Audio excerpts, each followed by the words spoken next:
We are ready.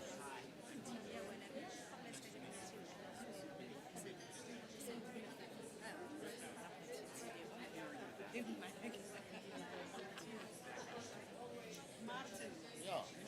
Should we start or?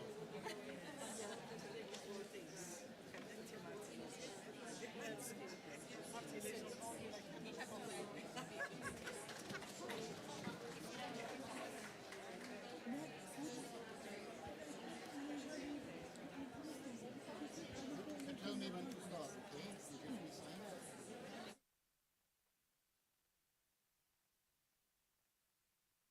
Hey, good morning. Good morning, everybody. May I ask you, you have to use these, otherwise you cannot hear me. It's on. The technicians told me you have to use the headsets and then you can hear me. Can you hear me? There is further instruction. There is a button that you need to click, correct? There is a button here that you need to click to turn it on. This is advanced technology, artificial intelligence technology, something like that. Now, let's wait one more second. If you can hear me, yes. Okay, excellent. You can all hear me. So I will start again by welcoming you to this side event here this morning in the FAO CGIAR Pavilion. I would like to thank our hosts for allowing us to conduct this event here on their premises. This side event is about harnessing science, technology and innovation for climate-resilient agri-food systems. I will wait for one more second until everybody has figured out it's working? Okay, good. So we are talking about agri-food systems here this morning. And if you have followed last week what has happened in the COP here, over there in the main negotiations room, or also here in many pavilions, you would have noticed that agri-food systems are a very important part and key element of the so-called climate solutions. And this relates to climate adaptation, but also to mitigation to a certain extent, of course. So what we are talking about here this morning is really key to what is happening in the broader climate debate and what is happening here at the COP. So the focus of this event is on science, technology and innovation. Science, technology and innovation, including nuclear technologies, and I'm sorry, I need to introduce myself. My name is Martin Kraus. I am a director with the International Atomic Energy Agency in the Technical Cooperation Department, and I'm the moderator here this morning for this event. I remember that I need to introduce myself because from the IEA, we are saying that nuclear techniques and technologies are also part of the solution. The solution to fight hunger, to reduce malnutrition, to improve environmental sustainability, to ensure food safety and all of that obviously in the context of the climatic changes, of climate adaptation and climate mitigation, as I have mentioned earlier. In this side event here this morning, we will also explore more effective ways of collaborating with each other. And in particular, collaboration in between the IEA, FAO Center and CGIAR. And that collaboration is about sharing expertise, sharing knowledge, sharing resources to accelerate the scaling up of the good practices that are need-based and that are demand-driven, and that include nuclear science and technology and food and agriculture. Now, the way we will do this in the next 90 minutes or so is we will have two opening remarks or opening speeches, followed by two keynote addresses, and then we have a technical panel discussion. After that, and I hope, if everybody sticks to the timeline, we will have then a little bit of space also for Q&A, for an active, interactive part of a dialogue, let's say, with you, our participants. Last thing, you will forgive me that when I introduce our speakers and panelists, I will not read out their bios. If I would do that, it would take 80 minutes out of the 90 minutes, because they are so accomplished in their careers, in their positions. Each one has a page of a short bio, so I will skip that, and I ask you for apologies in advance. So having said that, let's now go for the two opening statements. And I would like to invite Najat Mokhtar, who is the Deputy Director General and the head of the Nuclear Science and Application Department at the IEA. And following Najat, I would like to invite Ismahane El-Wafi, who is the Executive Managing Director of CGIAR. Please, the floor is yours.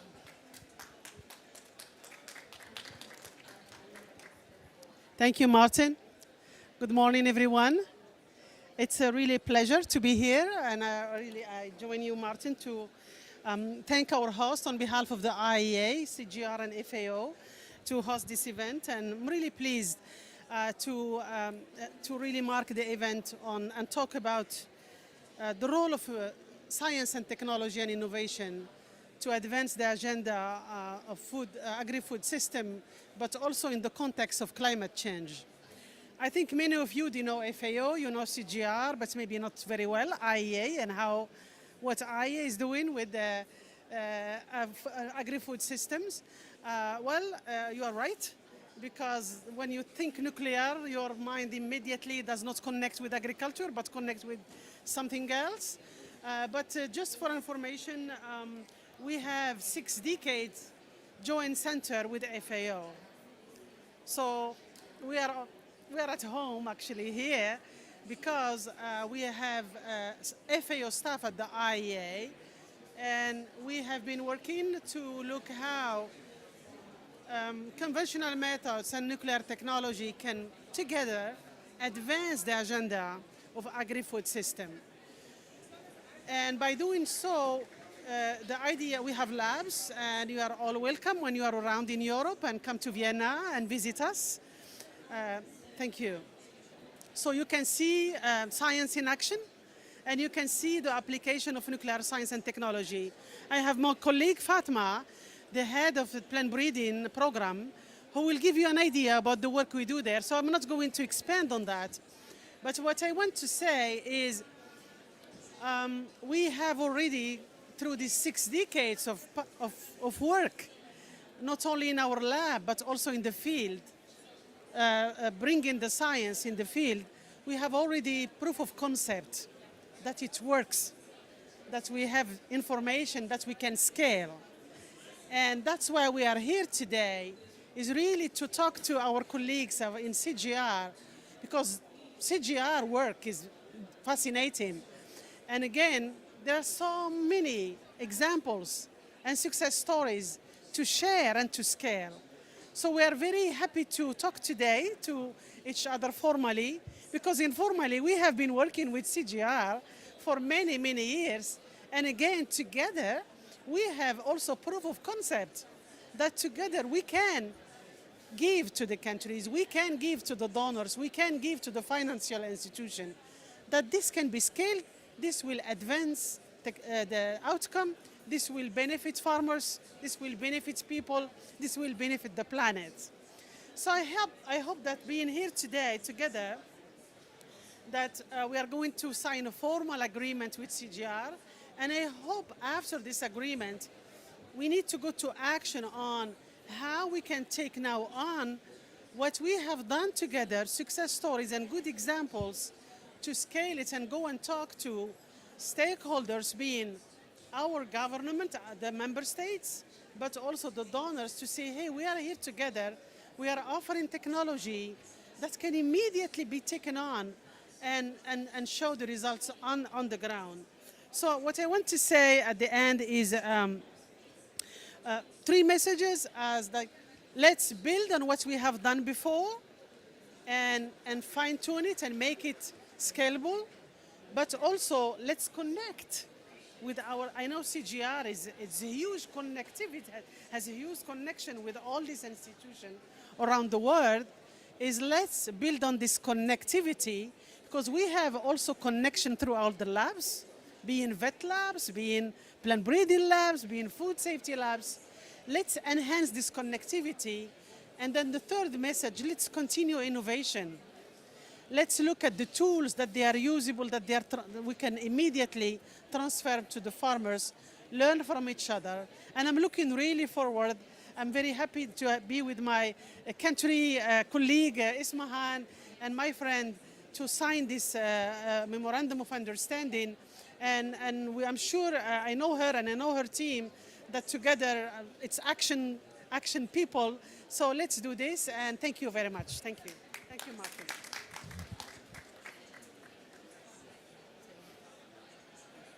Thank you, Najat. Barakallah feek. Thank you so much, Sister Najat. And as Najat said, we are friends, but we are also from the same country, Morocco, originally. So we are gathering today really here to transform our agri-food system in the face of climate change. So take this really step forward as part and parcel of the transformation journey. So I want to just bring back a few numbers.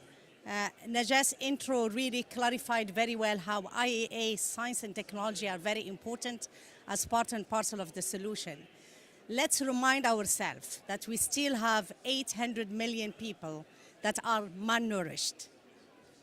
Let's remember also that we have 350 million people that are in extreme hunger situation. And let's remember also that with +2 degree, with +4 degree, the more we add 0.1 degree to the global warming, the more we're gonna have more hungry people. So the race is very tense. We cannot say some solutions are not good or dismiss some technologies. So, and that's where science and technology is very important. We can't really skip this perfect storm where we have been for many decades now, which intensify quite a lot without science.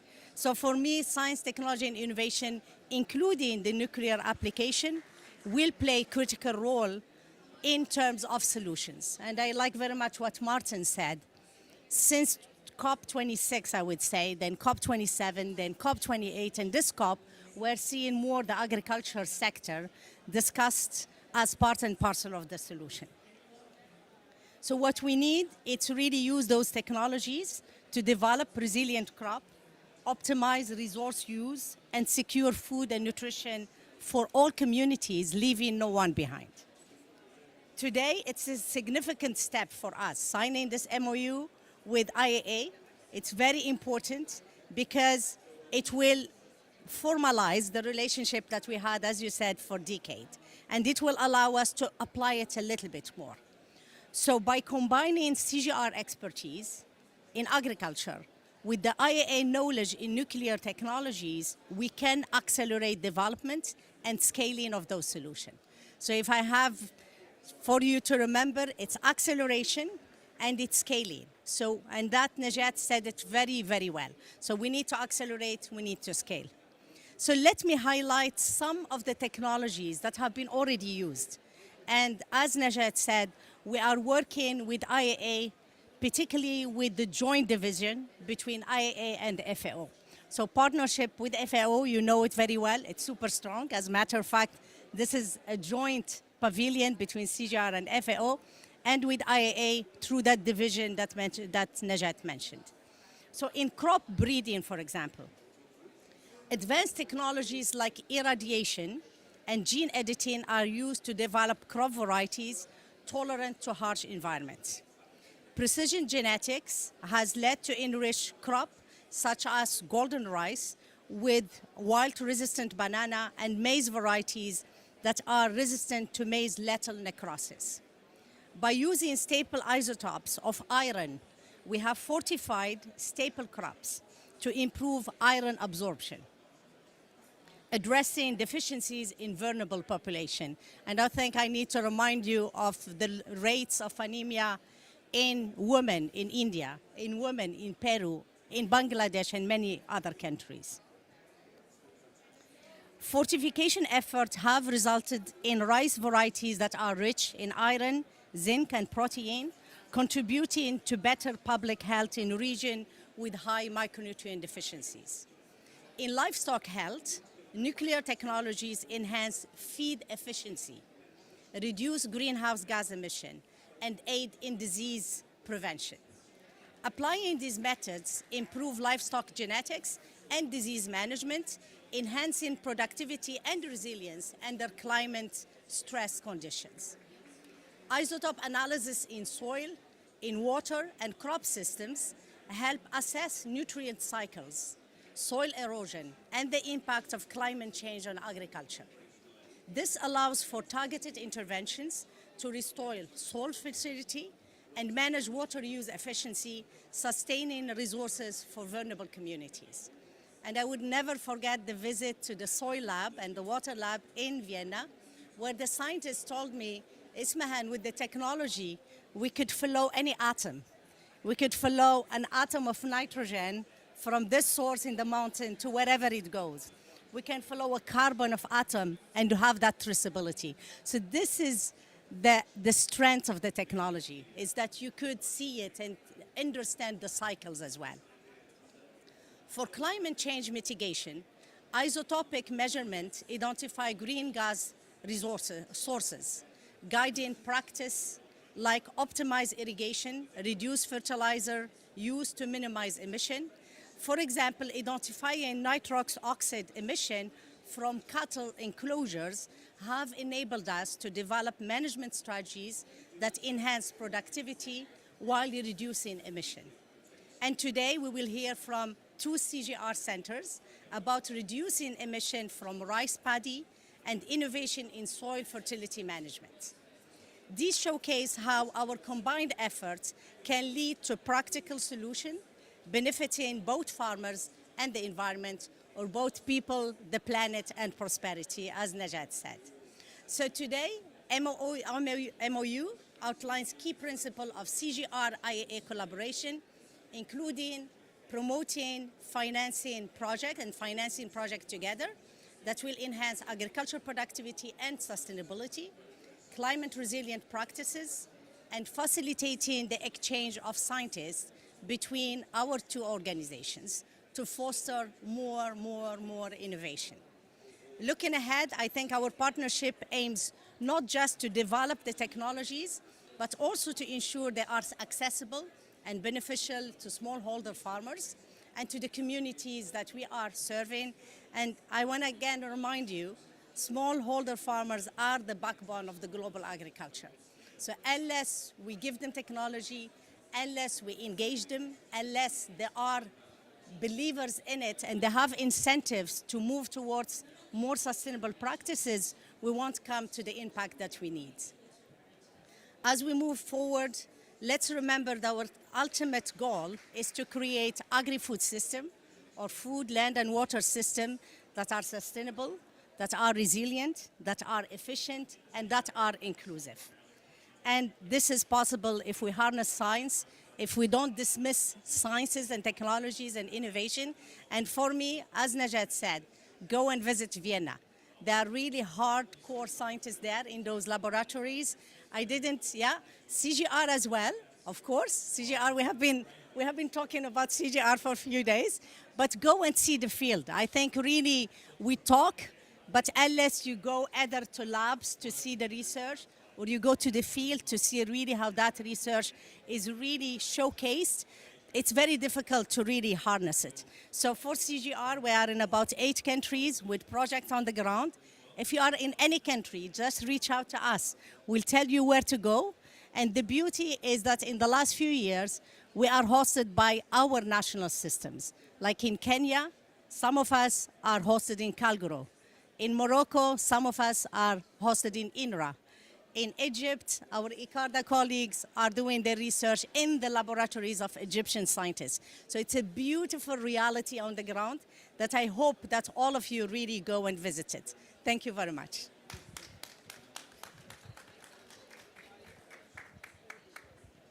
Thank you so much, Najat and Ismahane. May I ask you to come forward now, and we do a little ceremony here, which is the signing of the MOU. You are all witnesses to a historic moment now, which is the signing of a MOU between CGIAR and the IEA.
Super, thank you so much.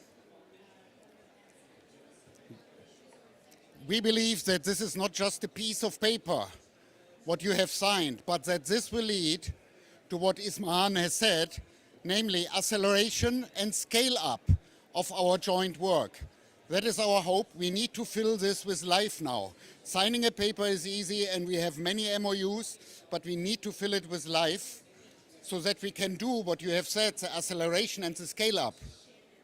Having said that, let's go on in our program. I am now going to ask Fatma Sarsu, who is the acting section head of plant breeding and genetics of the joint FAO-IEA Center, to come and present the work that the center is doing.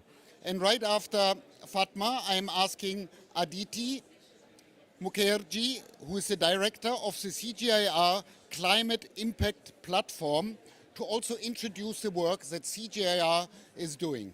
So these are our two next presentations. Please, the floor is yours.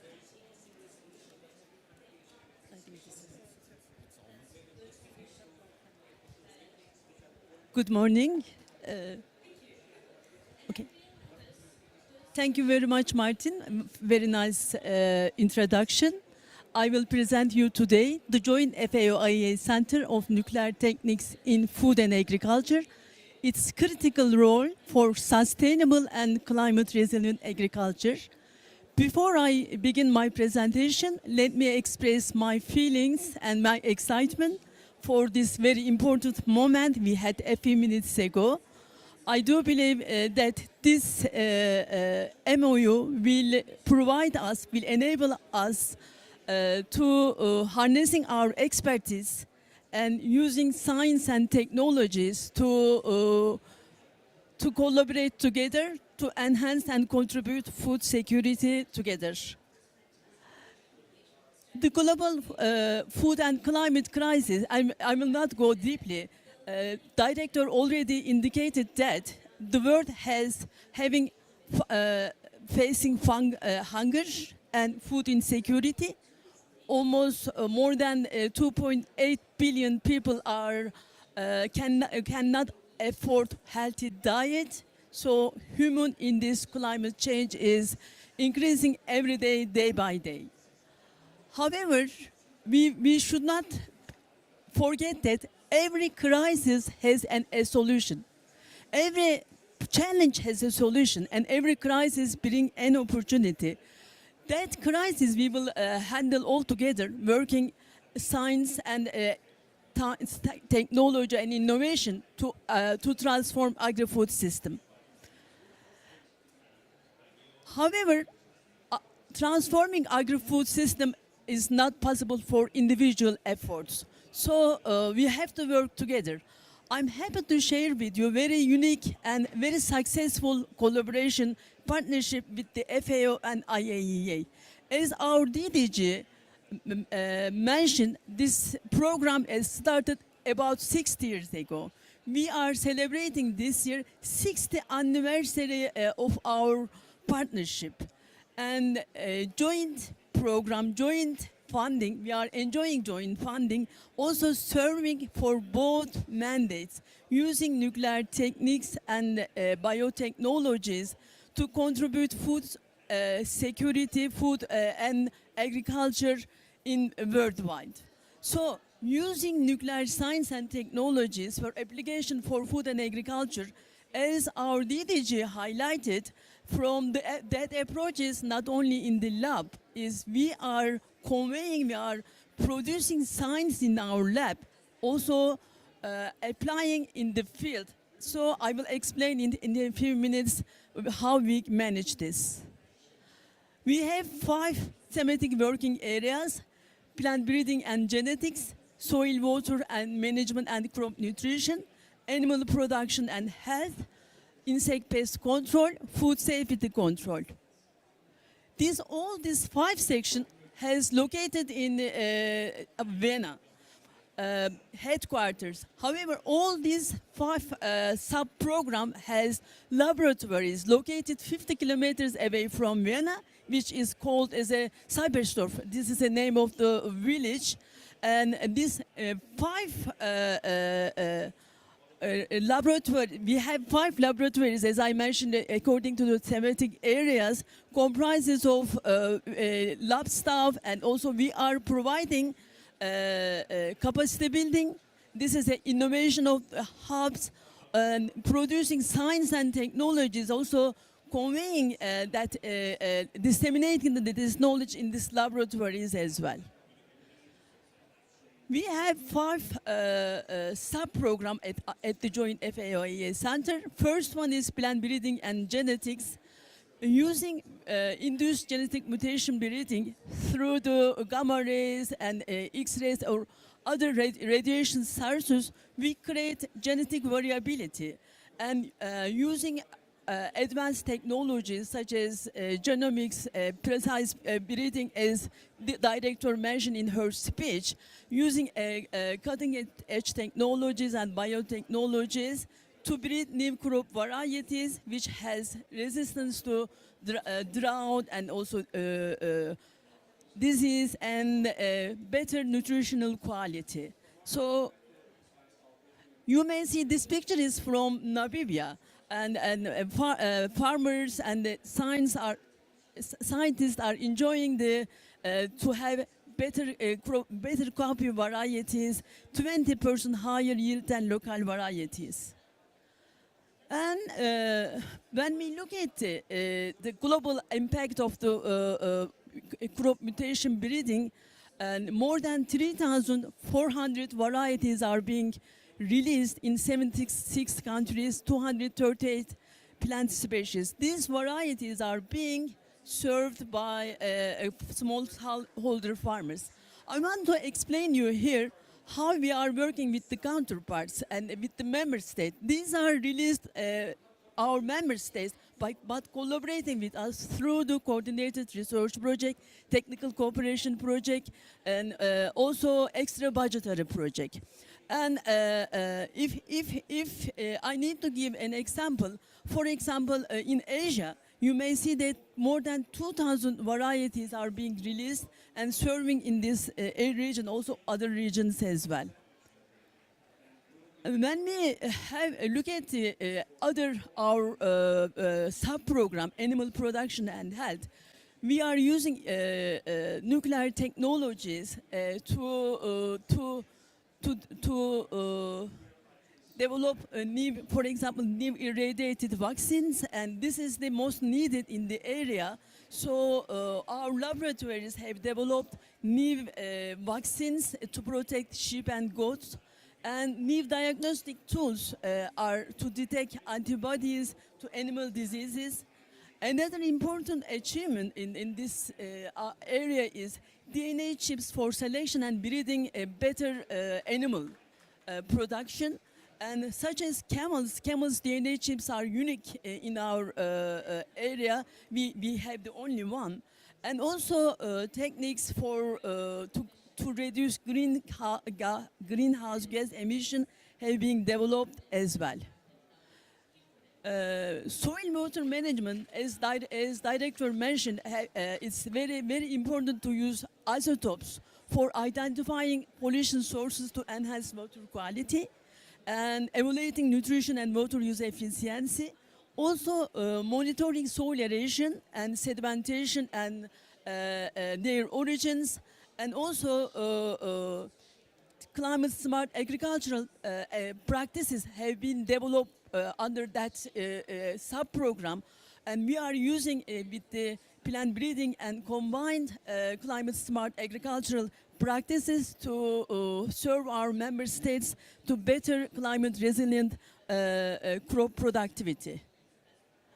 And this picture is from Africa. You may know that land degradation is very important problem.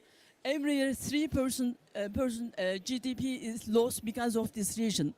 And decision makers need good data. So this technique is providing the data, how much land degradation happened, and then accordingly how we can overcome that problem. Another important area is food safety and control, and detection of chemical and microbial hazards for animal and plant, animal and human health, and antimicrobial resistance, and also better market facility to ensuring authenticity and verifying origin, and using ionizing radiation for sanitary and phytosanitary purposes to meet pest quarantine. And this is the one of the success story slide which I'm happy to share with you.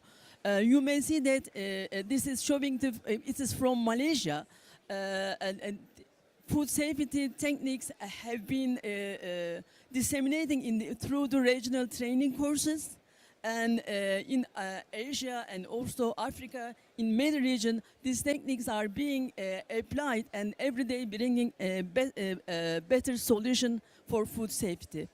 Another last but not least one, this is the very important sub-program for us, using insect pest control sub-program, using sterile insect technique.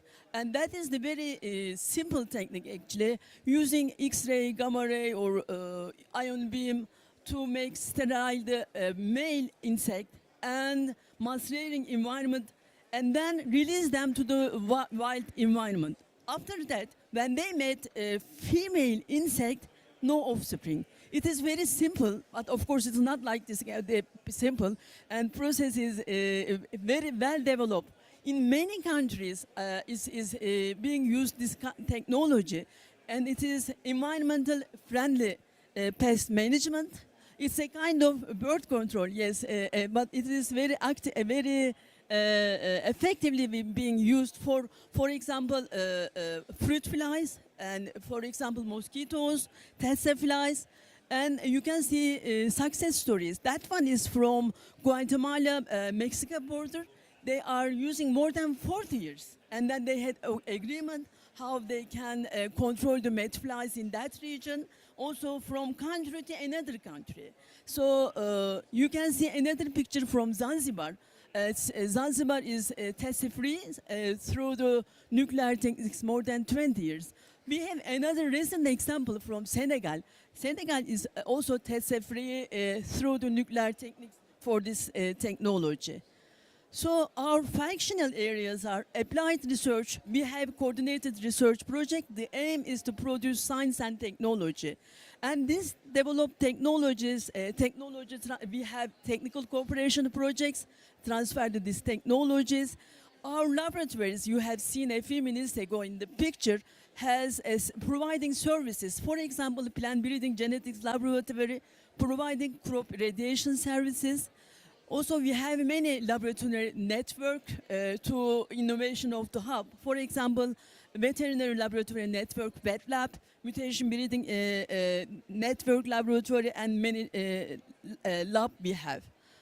And this is the actually showing the mechanism is from lab to field. This is coordinated research project which is possible to the aim is to produce new science and technologies in food and agriculture area, applicable research. I want to highlight that we don't work not applicable research. We work 90% applicable research. That's through the coordinated research project we are collaborating in our member states, National Agricultural Research System, and CGIAR centers, and IAA collaborators, and many international organizations.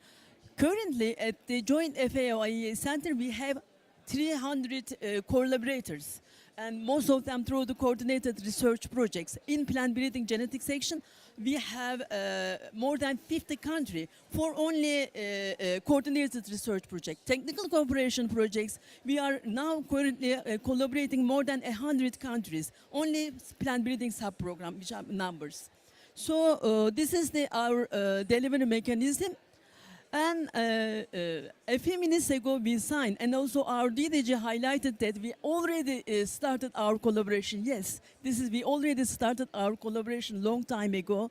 And 8 CGIAR institution, 6 CRP, three of the CRP is with the plant breeding genetic section, and IATA and ICRISAT and other CG organizations are joining that project. 3 extra budgetary projects we are already collaborating. Capacity building, expert exchange. For example, this year plant breeding section, only the section which I'm leading now, 40 scientists have been sent all CGIAR centers for the training purposes through the technical cooperation projects. Also, expert exchange is possible. This picture is Mahare Kukuk Banana. It's from Tanzania. And actually, this is a fusarium wilt resistance project. Belgium supported extra budgetary project. We are collaborating Stellenbosch University from South Africa, IATA Tanzania, and also joint FAO-IAA Center 2 section. Now we have identified lines, mutant lines, which showing TR1 resistance. Also, we tested in several platforms, and further testing is being continued. Another important extra budgetary project is coming soon. In 2025, USA supported one more project, coffee improvement project. We are working with we will be working with the IATA Nigeria with this team for coffee. I do believe, and we do believe, that we will have many success stories on that. And I want to show you our recent initiative, and we do believe that this initiative will provide us many other collaborations, as I mentioned previously. And we have Atom for Food initiative, and it's about a year ago, FAO and IAA DG opened that initiative, Atom for Food initiative, enhance agricultural productivity, manage resources, reduce food losses, to ensure food safety, to address nutrition and climate changes. So we will be in contact, and we will be happy to work with you, of course, for this initiative as well.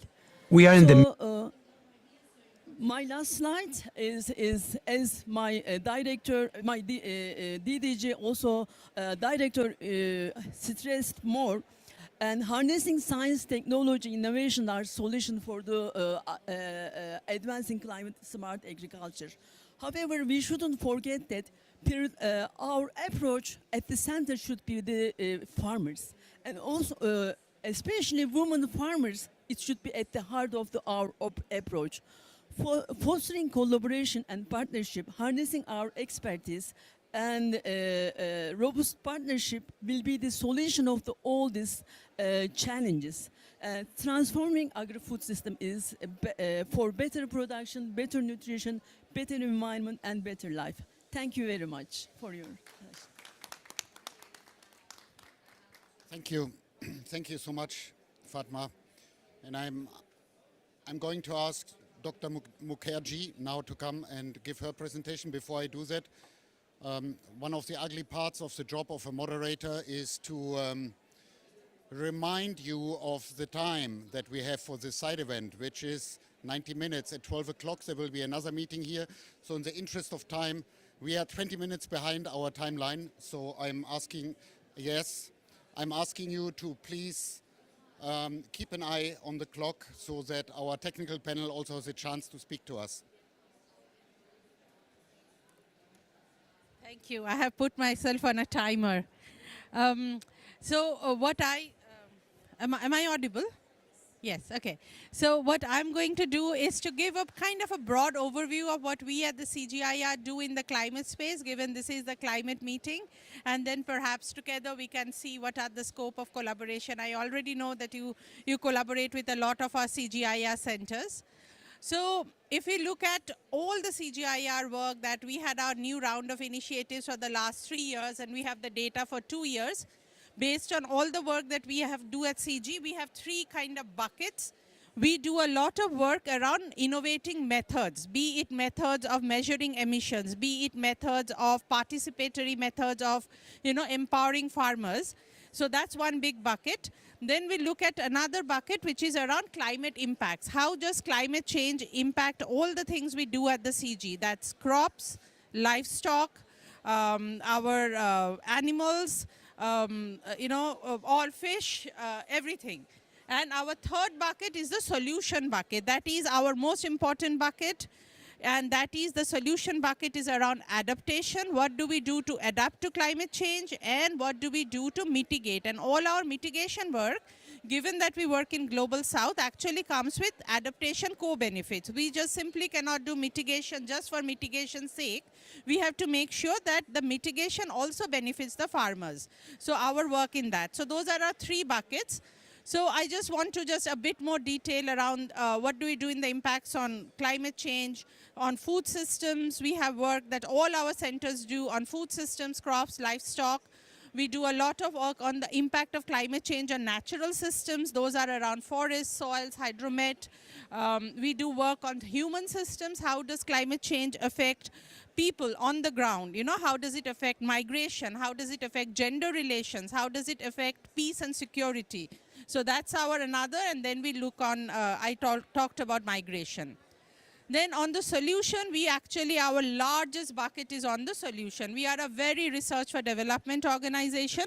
So I broadly kind of divide and just ignore those N at the kind of number. This was, I was doing our analysis for our annual report. But these are the number of publications we just did in 1 year. A big part of our work is around breeding for resilience. And this is where I know nuclear technologies are very, very valid. So we breed for drought, heat, flood, pests, diseases, and these are some of the main crops: rice, wheat, maize, chickpeas, tubers. So we do that. Then another very big part of our portfolio is adaptation. We do that around climate information services, climate smart agriculture, irrigation, agronomy. Our third solution bucket is mitigation with adaptation co-benefits.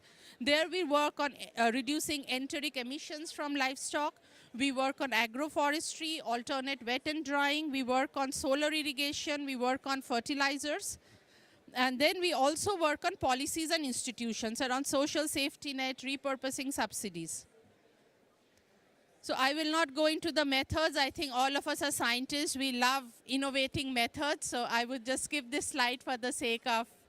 So now coming back to some of the agri-food system as a mitigation, as an emission source. Basically, we know that agri-food system contributes to anything between 22 to 24%. So anyway, these are some of the mitigation work. I will not go into detail because the panel will discuss more around rice and fertilizers in this section. Now coming to our major theme. So since 2013 actually, or is it 12? 2012 to 2023, we have published around 3,850 research articles, just journal articles on climate change in either the title, the abstract or the keyword. So we are actually currently doing a meta review of all these articles, and these are some of our main themes. Of course, climate, but land, mitigation, water, agriculture, all our work is in the context of climate and agriculture, etc., etc. Adaptation, mitigation. So yes. Then very briefly, what is it that we are actually grappling with? How do we keep within 1.5 to 2 degree, that is the Paris Agreement, without compromising food security? So in that, I am not sure if I needed to show all of these, but I'll just check the time. But these, yes, I still have a little bit of time. Yes, yeah. So these are some of the IPCC data. And then we are kind of checking ourselves. IPCC is the global leading assessment on climate. We all know that. So based on this, we actually do a self-check of whether CGIAR is working on those important areas. So the first is we know that hot extremes, including heat waves, have increased in most places on Earth. And in CGIAR, we do a lot of work around heat stress on crops and livestock. Not enough on heat stress on livelihoods, because this is a new area. So we do not, for example, do a lot of work around what happens when the labor, farm labor gets exposed to heat stress. So this is one area that we would possibly work. Then on heavy precipitation, again, we do a lot of work on impact of heavy precipitation. But one of the things of to notice is that, and I don't know how this works, if you look at all the gray areas, those are the ones that the IPCC assessed does not have enough data. And we at the CGIAR work in those areas, and we have to make sure, and we with our partners, to make sure that all those gray areas do not remain data scarce even at the end of the AR7 cycle.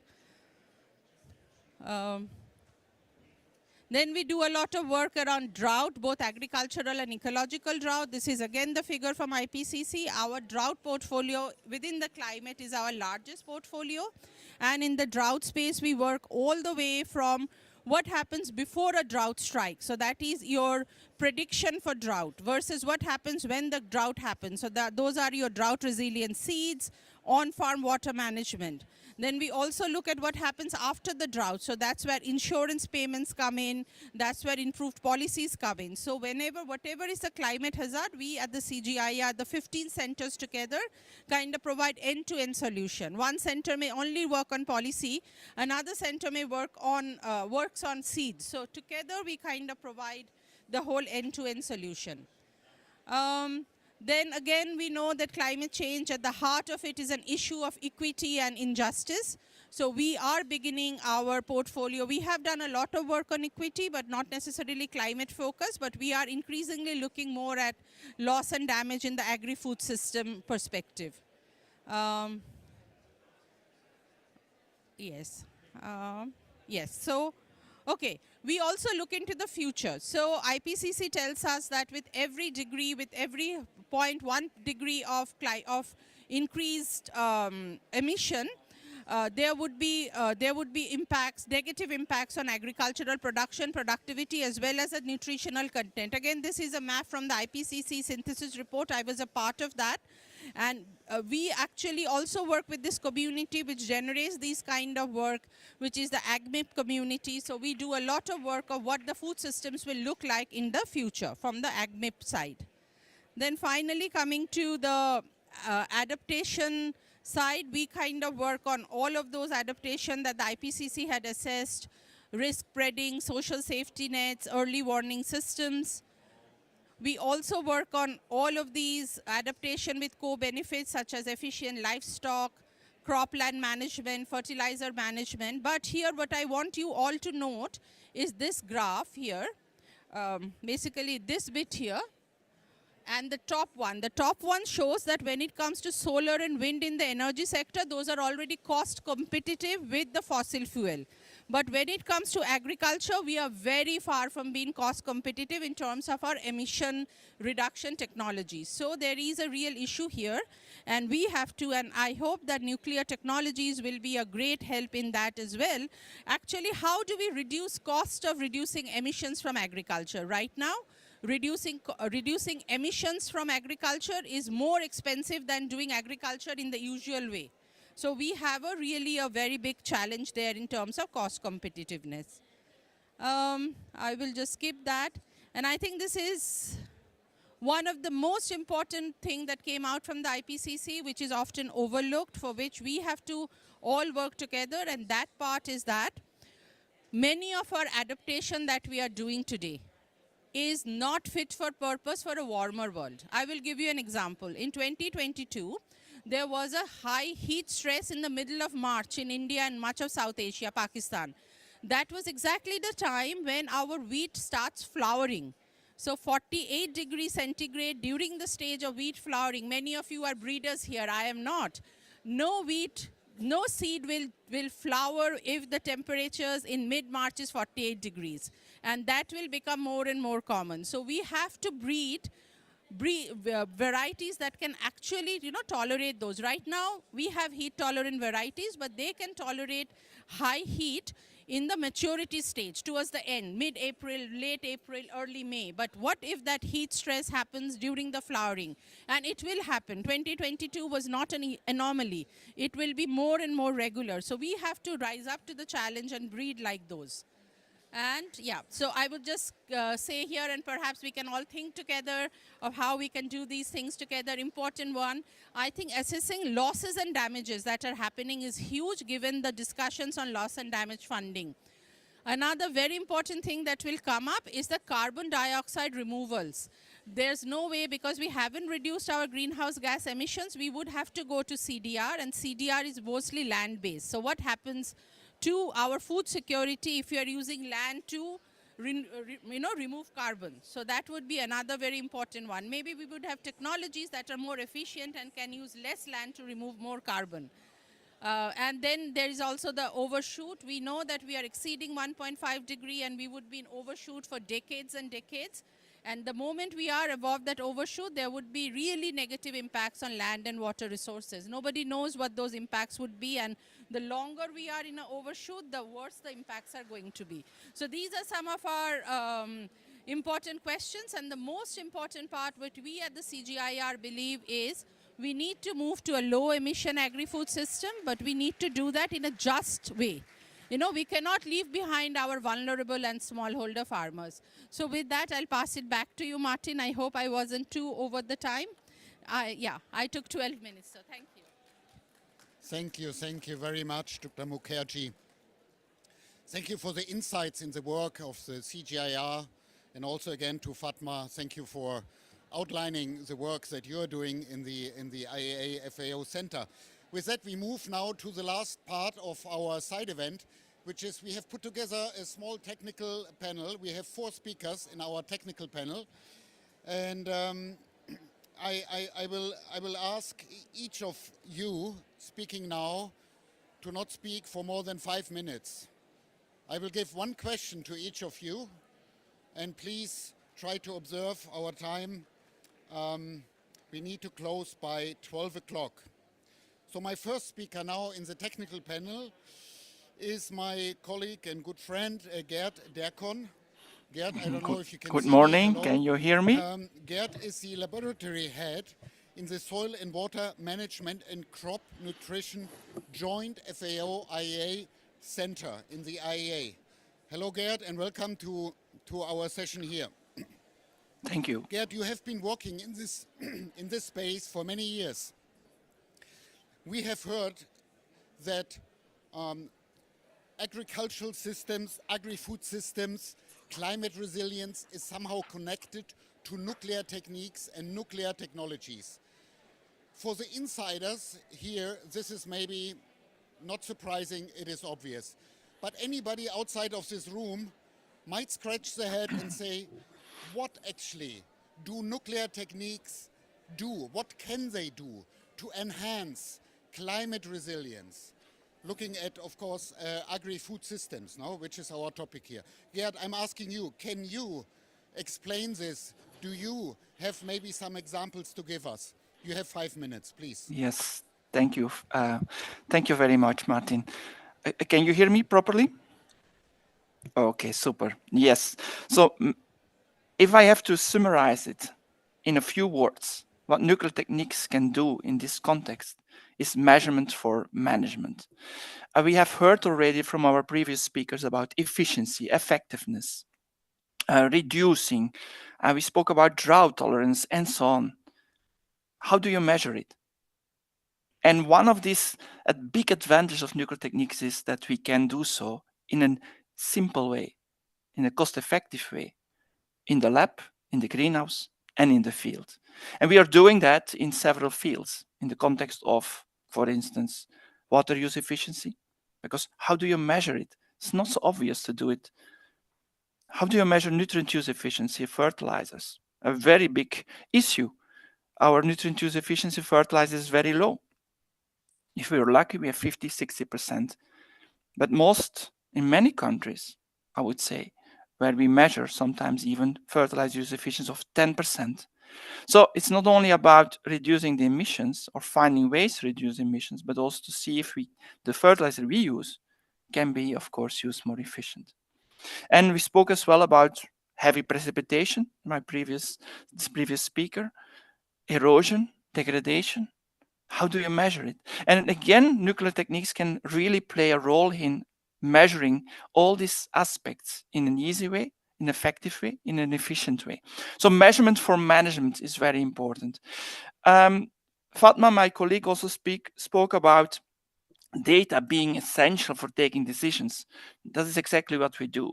Working in so many countries in the world with so many colleagues from national agricultural research systems, but also from ministries and so on. Of course, we can put together systems, install systems that can provide the data to take decisions. And exactly that's the complementary with the CG. I myself have worked for the CG in Nigeria for several years.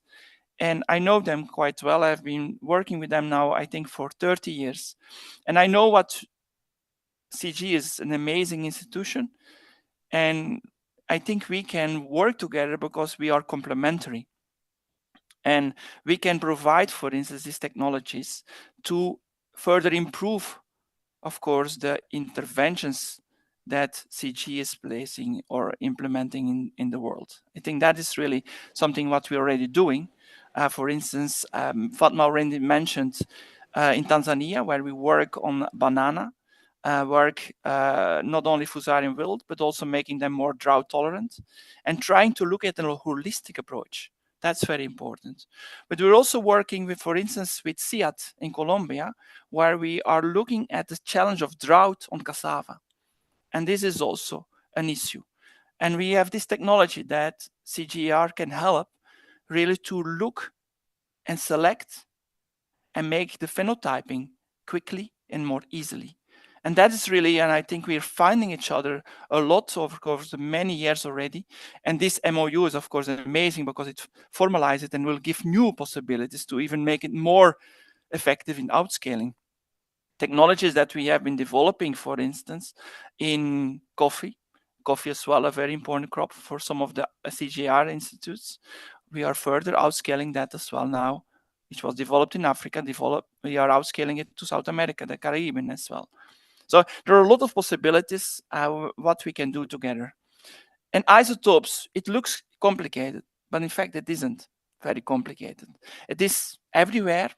We have them everywhere, in the air, in the soil, in the plants, everywhere. So it is really a technique that helps us to trace, the nitrogen, the carbon, the water, and that's really what is the basis of the use of nuclear techniques. Very important, of course, is empowering scientists in this technology. We had young scientists from the CGIAR this year with us, with their samples that came to us, and we worked together on their field experiments. We analyzed together their data. We analyzed together their plant samples to evaluate the proposals that CGIAR is proposing with regards, for instance, holistic approach for reducing water stress in cassava production using biochar. Again, how do we measure it? And therefore, we were working together with colleagues from Kenya as well on this field. So there is Kenya at the moment. We work with Colombia, CIAT, IITA, but also And last but not least, maybe my last example is the link between climate change, increasing CO2 levels, heat, which was mentioned before, very important point, and drought, and nutritional quality. We spoke a lot about nutrition aspects already over the last hour, and also food safety. And we are looking at this now together with 3 of our labs, together with CGIAR centers, like for instance CIMIT, ICRISAT, as well, to see how we can use nuclear techniques as well to address this aspect, to make sure that climate change, increasing CO2, drought, heat will not reduce nutritional quality and will not affect food safety. And that's our next challenge that we are working on. We have a training course with 130 participants virtual from 50 countries joining us over the next weeks to look at that issue in the future.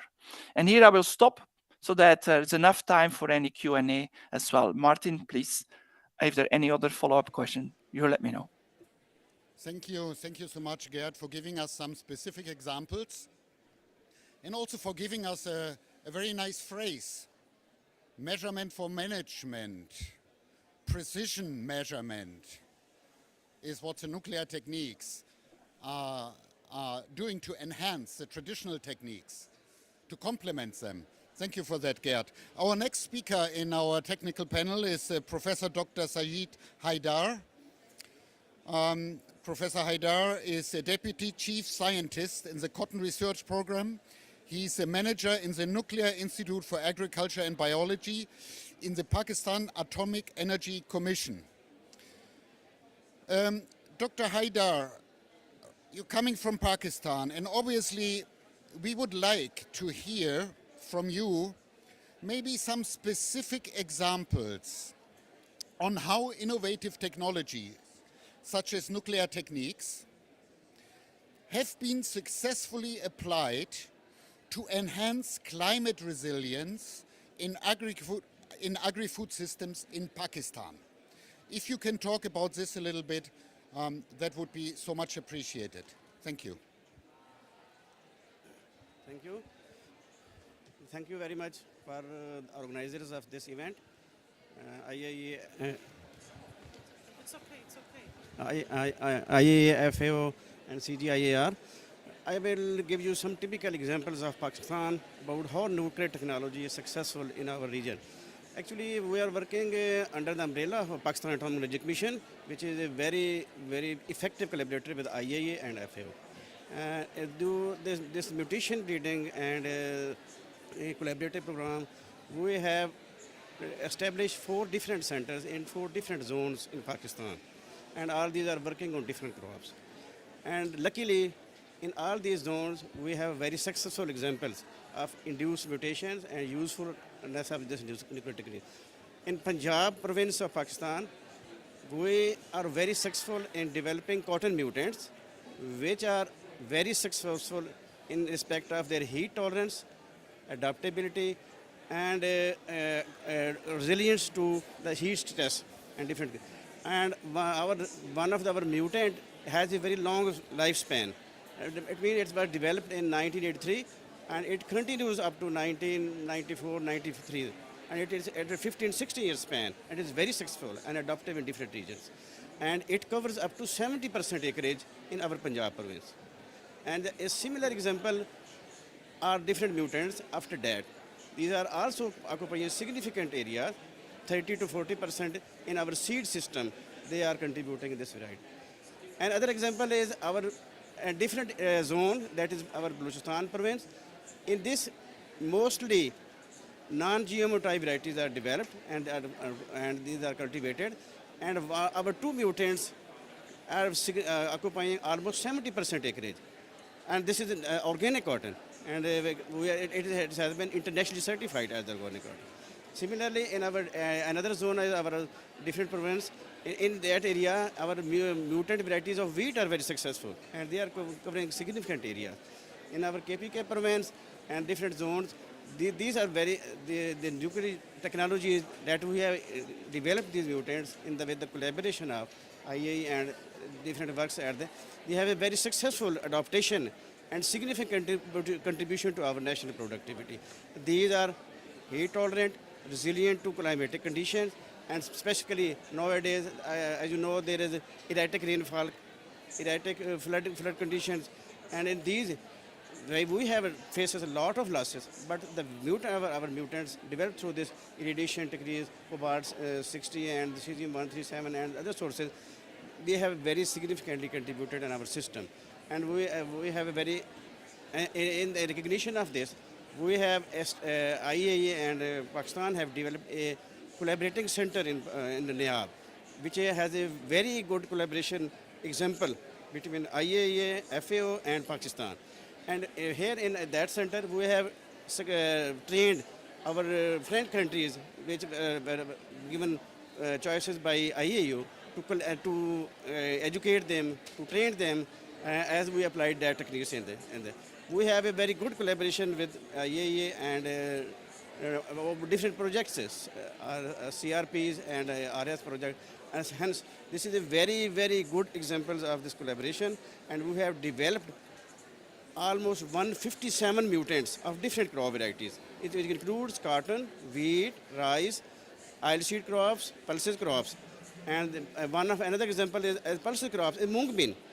This variety, this crop was not a native to our country, almost not planted. But in initial areas, it was introduced as crop, and it has now replaced another pulse variety, and had developed a niche in specific zone. And it covers 50 to 60% area in that niche. So we are self-sufficient now in mung bean. Although we have to import other pulses, but in mung bean we are self-sufficient. We have developed 15 mutant varieties. In cotton, we have developed 42 mutant varieties. And similarly, another example, and cotton, mung bean, and some few crops, wheat crops, these are few of the mutants have occupied very significant areas in Pakistan, and it has a very good example of collaborative work on nuclear technology. And I think this is sufficient to elaborate my working. Thank you so much, Dr. Haidar. Thank you. You can please take your seat again. Thank you for giving us this example about mutation breeding, which is a very key technique that is being used in creating crop varieties that can withstand the effects of climatic changes. So thank you for giving us these insights. I will now turn to my next speaker, Dr. Sieglinde Snap, who is the director of the Sustainable Agri-Food Systems Program at the International Maize and Wheat Improvement Center. So, Dr. Snap, I have a very easy question for you, and that is, what are the latest innovations in soil fertility and fertilizer spaces which have triple wins for farmers, nature, and climate? Thank you, sir, for giving us the easy questions. But as a professor, I can go on and on, but I won't, I promise. So really, actually, it comes back to people and practices and plants. That's how we are able to make fertilizer used most effectively, because it's really an evidence base, right? And isotopic work, my early work with P32 and others, really help us part of the evidence base, so that now we can go to farmers, because there's the deep science, right? That is why our smartphones now allow us to measure soil carbon and nitrogen in ways that it never could. It's not magic. It's because there's a deep evidence base where science institutes like in Vienna really make it possible for the world to understand soils better than ever, so that people can be empowered. So it's not really technology so much. We have some great ones on regenerative agriculture, of course, conservation ag, crop diversity. This is where plants come in. We need to have crops that are perennials, but also produce food. That's the only way to mediate things so that farmers can adopt them. So we are now at a cusp where this evidence base can be taken to support farmers. because farmers know a lot about their soils, but climate change is here and is really causing a lot of disruptions for them. And so they need to capture the carbon that's been lost from farming into the soil, back into the soil. And that comes back to the judicious use of fertilizers with the right plants and a whole diversity of plants, right? I'm at the Maize Wheat Center, and yet now we breed other crops, and we also are partnering. It's always been about crop diversity too at CIMMYT and elsewhere. So we have to have the right plants that can then recycle the phosphorus, that can fix the nitrogen, and that's how you fix carbon. So really the technologies come back to a deep evidence base so we can see where is carbon low, where is it high, because farmers, unlike the plant diversity and insect diversity losses around the world, 70% loss of insects, I mean, horrific things. Plants actually, and soils actually, we have some increase in diversity in some places. It's not quite the same crisis that's under our feet, but it is exacerbating the climate crisis. So we must get it right to empower people and use the plant practices and the plants to improve fertilizer efficiency. But it all comes back to database research in my view. Thank you so much. Professor Dr. Snup, thank you so much. It's very important that we go deep into the science and that we have the evidence. You emphasize that. You know, we need to take managerial decisions at the policy level based on the evidence, and that goes deep into the science, and that is what you and your colleagues are providing, and help us, you know, who are sitting maybe in these international institutions, or the policymakers who are sitting in the other halls, to make the right decisions. So thank you for that. Now, last but not least on our technical panel, it's my pleasure to introduce Dr. Bruce Friedrich from the Good Food Institute. He is the founder and CEO of the Good Food Institute. By the way, I like this name, Good Food Institute. It's a very catchy name, you know, and it summarizes somehow what this is all about. I have one question for you, because you work with alternative proteins. So my question is, what is the connection of alternative proteins and climate resilience and agri-food systems, the topic we are talking about here? What contributions do these alternative proteins make and can make to this kind of agenda that we are discussing here in the side event? The floor is yours. Thank you very much, and it's really a pleasure and an honor to be here. I don't know how you all have been experiencing COP. I know there's some grumbling every year at COP about everybody, you know, we have a fire under us and we want the progress to be faster. But I just love the presentations that we just heard, and all of these people who are coming together to figure out how do we, you know, solve climate, and in the context of food systems, how do we do that in an equitable way that also addresses hunger and malnutrition. So grateful to CGIAR and IAEA for inviting me to talk for a minute about alternative proteins. Alternative proteins is a term of art. It's also oftentimes referred to as non-animal source foods. And basically what it means is, how do we make meat in new and better ways? How do we create the benefits, nutrition benefits, taste benefits, affordability benefits of meat, but using other agricultural technologies, essentially. In the developed world, it's pretty obvious what the benefits are. If we can figure out how to create something that has the taste and the texture of meat using plants or cellular agriculture or fermentation, the climate benefits are going to be colossal. The land need benefits are going to be colossal. You don't need to use antimicrobial drugs. Pandemic risk is slashed. In a developed economy, as with everything else, questions get a little bit bigger, and things are less clear. Over the last couple of years, Michael Kremer's commission at the University of Chicago has been diving into alternative proteins as a hunger and malnutrition intervention. And at the last COP, they released the results, 7 interventions in agriculture that they think have excellent potential for climate mitigation, for climate adaptation, and to address hunger and malnutrition. And one of them that they selected on the basis of their research is alternative proteins. They talked about the macroeconomic benefits of alternative proteins, which is to say, right now, about 1.27 billion metric tons of corn, wheat, and soy are fed to farm animals. That is driving up land prices, that is driving up crop prices, and that is exacerbating problems for the 800 million people who Dr. El-Wafi was talking about who are currently struggling simply to get enough calories to survive. Requires a fraction of the water, a fraction of the land, and this can have significant benefits in developed economy contexts. And perhaps most important from a mitigation standpoint, a drought can kill 20 to 60% of livestock. A drought kills crops, obviously. Having a better and more efficient way to create the protein that people need is going to be critically important into the future. So 4 very quick examples.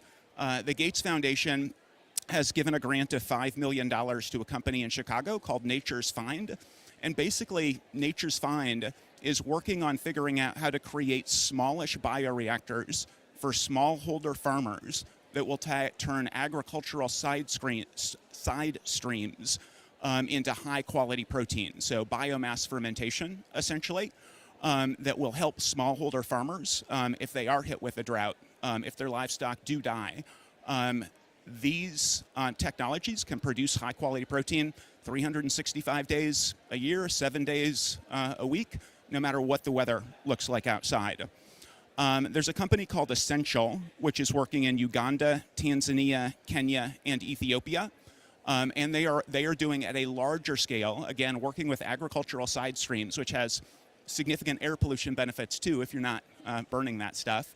And they're basically working on creating high quality, again, biomass fermentation proteins with agricultural side streams with an explicit focus on addressing hunger and malnutrition. We were, GFI, my organization, the Good Food Institute, we had a panel here a couple of days ago, and Sarah LaHaye from the Global Alliance for Improved Nutrition was talking about some work that she had done previously with the 1 Acre Fund. And she was talking about a growing desire in developing economies at every level to eat more and more meat, and talking about the fact that most people are simply priced out of being able to eat more and more meat. But we can process soy into something that has the meat taste, the meat texture, and satisfy that need at a far lower price, which means a lot more people have the capacity to eat anything at all. And then finally, my organization, the Good Food Institute, we are a science think tank. We have about 235 full-time staff around the world. The plurality are scientists. Our largest line item is science. And our Indian scientists are working with the Council on Energy, Environment, and Water. And they're looking at what would it look like. Prime Minister Modi's #1 goal in life, and certainly in politics, is that India would be a developed economy by 2047. And we're looking at what would it look like to basically have India fill the role that China has filled with EV batteries, solar production, advancing the science and doing the scaling that we've been hearing about. And that would entail working with Indian farmers in ways that would have a massive co-benefit, because right now India has significant malnutrition, stunting, wasting. A lot of that has to do with protein deficiency. A lot of that has to do with rice, which is 8 to 10% protein, and wheat, which is 10 to 12% protein, neither of them particularly bioavailable, being the principal crops that the government subsidizes. What would it look like as a part of India's desire to move toward more foreign direct investment and more production, to also be producing higher quality proteins for the people in India who are hungry, who are malnourished? So we're in the process of doing analysis on that. That is basically it for alternative proteins in terms of both mitigation and adaptation. I thought what Dr. El-Wafi said at the beginning, this is a crisis. 350 million people in dire poverty, 800 million people struggling to get by, 3 billion people can't afford a healthy diet. We need science, we need technology, we need innovation, we need an all-of-the-above approach. And at GFI, we're really grateful for our partnership with FAO and CGIAR, and just the can-do, all-of-the-above attitude that you all have. I think it's truly inspiring. Thank you so much, Bruce. You have lifted our view from the atomic nuclear scale up and look abroad and see what are the alternatives in this struggle that we are in together. And alternatives proteins, you know, as part of the solution. You know, there is not one solution, obviously, to everything, but it could be part of a package of solutions that we are promoting and that we are working on, that we need to upscale and accelerate, as the president of the CGIAR has said earlier here in this side event. We have 3 minutes. If there's any question, please feel free to ask a question to our panelists, if you have any.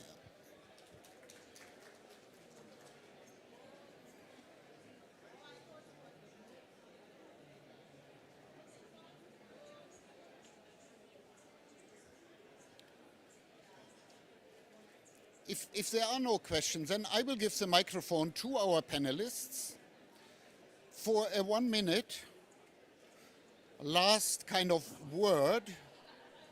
And you have to picture yourself sitting over there in the main plenary room where the negotiators are and the ministers. What would be your message to the plenary of the COP coming from this side event and from your experience, summarized in 1 minute? Yes, sir.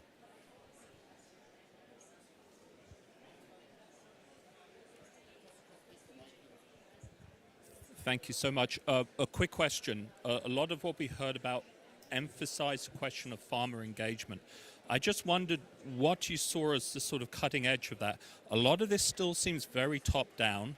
I've lost count of the number of times that agronomists and scientists, and I'm from a science background myself, produce very elegant and superb solutions to questions that farmers aren't asking. So I wondered how you, in your work that you're doing, counter this tendency in which there's a bit of a divorce between the scientific agronomist enterprise and the kind of questions that smallholder farmers, who perhaps have a different kind of agenda, do. How do you square that circle? Thank you.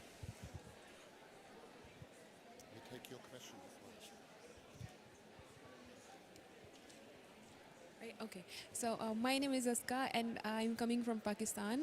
It's FFC, from FFC, it's Fauji Fertilizer Company, and it's actually the largest company that produces urea in Pakistan. So my question is, actually I am working for sustainability in my company, and I'm looking forward to collaborations and partnerships in which we can actually uplift farmers, and we can engage them into the trendy research and, you know, agri-tech,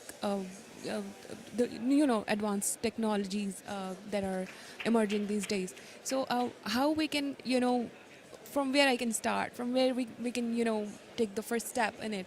Although we are taking some steps already in precision farming and some advisory services in the soil health, but I mean, that's, I look at it the first step, we need to go like further. So. Okay, who wants to start? It is all about people, right? It's the agency piece of it. So we have to stop telling prescriptively,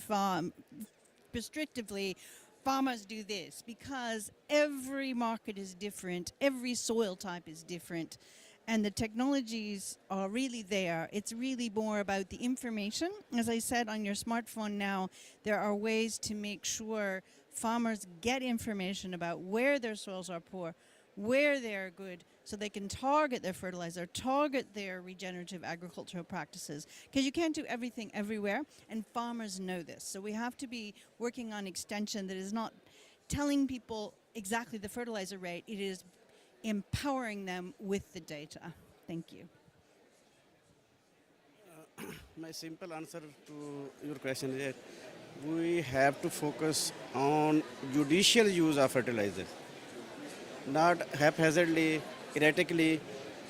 If we see our soils, what they demand, either they need a chemical fertilizer or there is no need. Mostly our farmers are using their fertilizer not judiciously. They are expecting that the only way to improve the yield is fertilizer, but not. There are a lot of other things. So mainly focus on judicious use of fertilizer, and where is required they use it. Where not required, if you use to increase organic matter, then focus on organic matter. Don't apply erratically the fertilizer.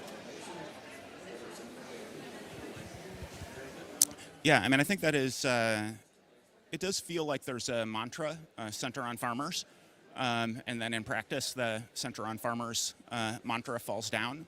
And that is something that I think the global development community is explicitly trying to address pretty consistently, and then just continues it just to really struggle.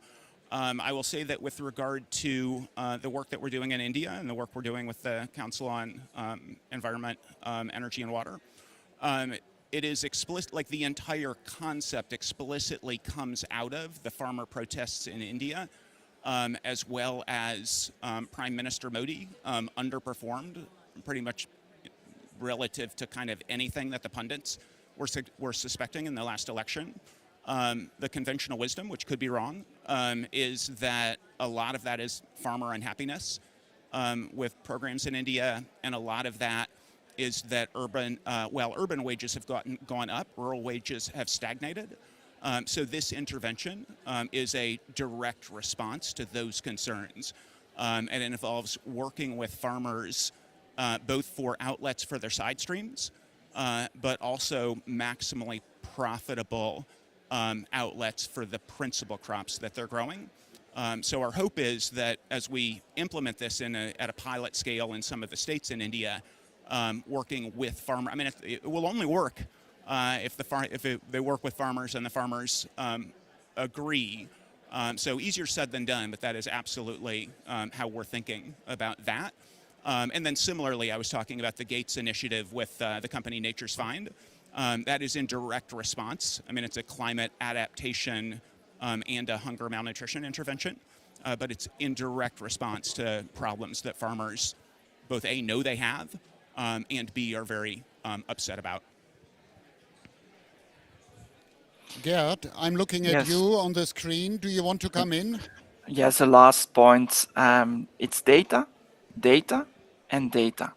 And it's like, be it via citizen science, to answer the question, via people bringing the data in, or scientists, but it's about data. Having really the baseline to inform decisions. Hands in hand in the initiative of the FAO, we are bringing our isotope nuclear data now online, available as well. We are starting this so that everybody can look in real time to information, for instance, soil moisture and extrapolated data, which is very important. So data, data, and data. And the source can be science, can be citizen science, can be labs, can be greenhouses, can be CG, can be FAO, but we need data. And we still have a lack of it. Thank you very much. So, talking about data, the Economic Advisory Council of the Prime Minister Modi, and we are hearing a lot about India, which I'm very glad about. I'm from India. Mentioned that India only has less than 2% of the beehives that we need only to pollinate our crops in India. So there are 60 million hectares of land under agriculture, which is bee-friendly crops. And we should have 200 million colonies, but we only have 3.4 million.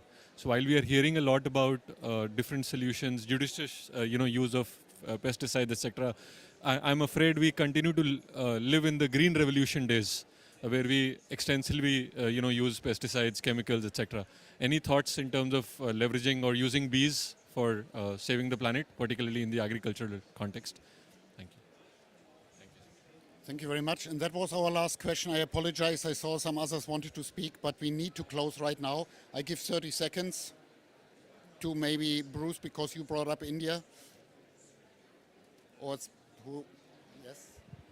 So I think that exactly insect biodiversity really comes back to empowering farmers. They don't want to see the animals, little tiny animals in the soil or other animals that provide services die. And so I think if we make sure they have the data, as was said, but people are empowered to make those decisions. But as scientists, we have the responsibility of coming up with more nature friendly. And I think your point about what we would say to the delegation comes, I think we all would agree on this, comes back to making sure agriculture is not just part of the problem as it is, 30% and the losses of biodiversity, yes, and greenhouse gases 30%, but it can be part of the solution, unlike energy and other sectors. We can be sequestering carbon, but if we don't empower people, it won't happen. Thank you. Fantastic. Thank you so much. With that, we are okay now. Again, I want to thank everybody for staying for 90 minutes with us here this morning. I want to thank our panelists. It has been a fascinating, and the organizers, of course, it has been a fascinating dialogue here. And I hope we will continue. And some of these messages that we have tried to articulate here will actually reach over there, the room of the